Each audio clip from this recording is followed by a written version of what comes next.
Let's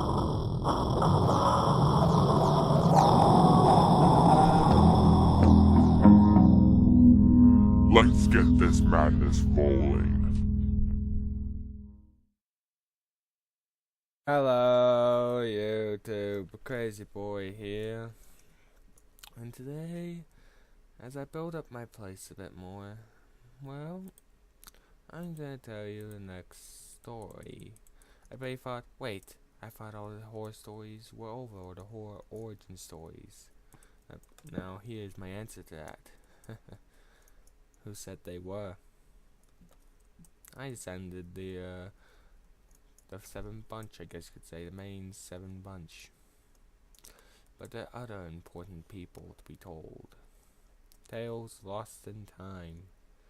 Oh, so many times has this happened. People's tales being lost in time. This story is actually way long ago, back at the orphanage, where it was only a marketplace. It's like a small little town or village. Still small, and it had one orphanage, a shop, and some houses. Basically essential buildings that I needed. Very small and not very important. Who I'm here to speak about in this old, young, small village was a little boy. His name, well, was Less Than Tail. But we call him the Wizard of the Dead. Because that's what everyone remembers him. Because he was able to somehow bring back the dead, manipulate. That's what he mainly did, though. He can manipulate many other things, though. Time, space. He was one of the most powerful beings in the village, and he was so young when he had this power. People got terrified of him because of it, and it led to a great tragedy. I cannot say the word, folks. I'm sorry. My tongue be twisted as of right now. So, but basically what I was saying was a great tragedy. Okay, I hope I'm saying it properly. Anyway, when it happened, basically, he was testing out a little spell he wanted to do. He'd been wanting to do a spell for a while, a harmless little spell. Nothing major of it. It was absolutely harmless. It was supposed to be. But for the first time in his life, he messed it up and made a mindless hacking ice golem. And so the golem went on a rampage and hurted a few people before he was able to stop it. But by the time he did, everyone did not like him. They were angered, hated him, terrified. And they punished him by execution, even though no one was technically died in the end. No one even died by the thing. No one caused destruction and property damage, which he was willing to fix with his abilities, but no one was willing to give him a chance to explain. They thought he did it on purpose, even though in reality he's the one who stopped it. They weren't willing to listen. And in his mind, he was so confused. But he didn't realize the truth was they were using it as an excuse. An excuse to end him because they were too scared of his power. And so, when they ended him, they thought he was gone for good, and they didn't want anyone to remember him. So they decided to bury him in the very orphanage that he was raised in. Bury him right under it. But what they didn't realize was that this began a great tale. For see, right as he died, he used his magic one last time to hear what people were saying behind the glass, or where he was being executed. He heard people say, "Good, this boy is gone now." Now they were all glad he was dying. He kept hearing the same words. "I'm glad he's gonna be gone now. He was too dangerous. He was a monster. He was too powerful.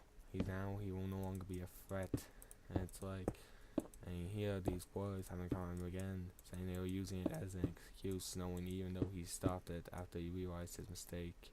And he realized one thing about humanity: they were greedy and cruel. Except the young ones, for some reason. He saw the young ones things with his, well, little vision trick he had. And he saw them all playing around, minding their own business, saying, "Why are they hurting the little magic boy? I thought he was fun to hang out with," he heard the voices of them saying. And so when he heard this, he knew that only the adults were cruel and needed to be taught a lesson. And so but right as he was going to his doom, he casted a spell that would change everything. We see he discovered it was mainly the kids from the people of the orphanage, and the younger ones even a little bit.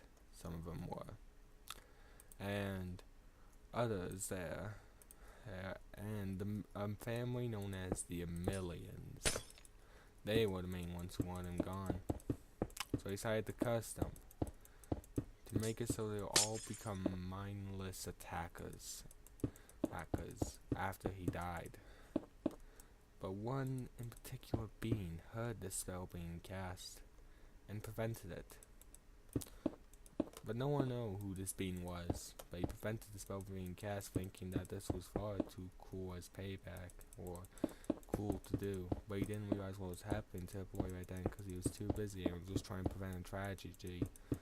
So when he was buried in his sarcophagus, when he died under the orphanage, it was the spell that was put over him also went over the sarcophagus, preventing him from ever coming back from the dead for many years.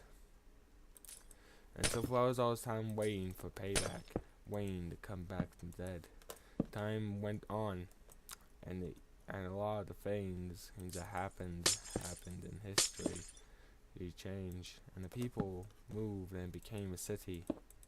But by the time he had woken up, he thought everything was still the same. So he continued his spell as he was trapped in the ground, and finished casting it. And the tragedy began. And after all series of events, until suddenly the bottom of her underground hidden place was opened. And then he went up and discovered the place had changed drastically, and realized his grave mistake. It most likely been hundreds of years, thousands even, since he was alive. So, with his dead-like ghost body that was made of like black atoms floating around, he flew along, seeing the damage he had caused and the innocent people who were not like the evil people that hurt him so long ago, and realized his grave mistake. So he started hard doing all he can to undo the damage as fast as he could. But because of how powerful the curse was, by his blind rage, when he was calm again, he was unable to access that power again, and was unable to stop it fully. He could undo some damages and help people and make them immune to the spell after they became stronger, but there was not much he could do. Then at the end of it all, when the strategy stopped, when the curse was over, there was so many hurt. There was dead girls, singing people. He realized his grave mistake, and so he decided, well, I said he realized it a lot, that he caused so much damage and was filled with regret that consumed him, make him forget time and time again of his great mistake, to make him remember. So it would haunt him for the rest of his days of what he did. And so after deciding to fix his mess, that's when he did well. After the mess was fixed to the best of his abilities, he decided this: that to prevent another fate like this from happening, he would have those that were in pain and suffered a lot because of the spell to be defenders of the next generation, watch over the children, make sure they would be better than all the adults of the current age, because he saw they were also corrupted and still cruel, many were. And so with the young people who suffered so, he made a group of of defenders of the young, and also a punisher of evil. And so, people call this boy, since they did not know his original name, nor or that he was a powerful wizard, and still is quite a bit powerful, but not as powerful as he used to be.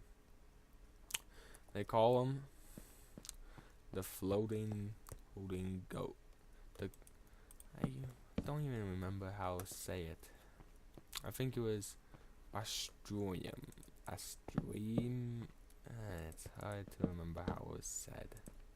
It's an odd word and odd tongue. Ooh, I think it's time for me to go rest. But let me tell you, as I rest in this head, well, there's more to this story. More to be told, more people to be known. But as of right now, I don't think there's any more need to be known. But the fact is that, well, now the one is Astruium.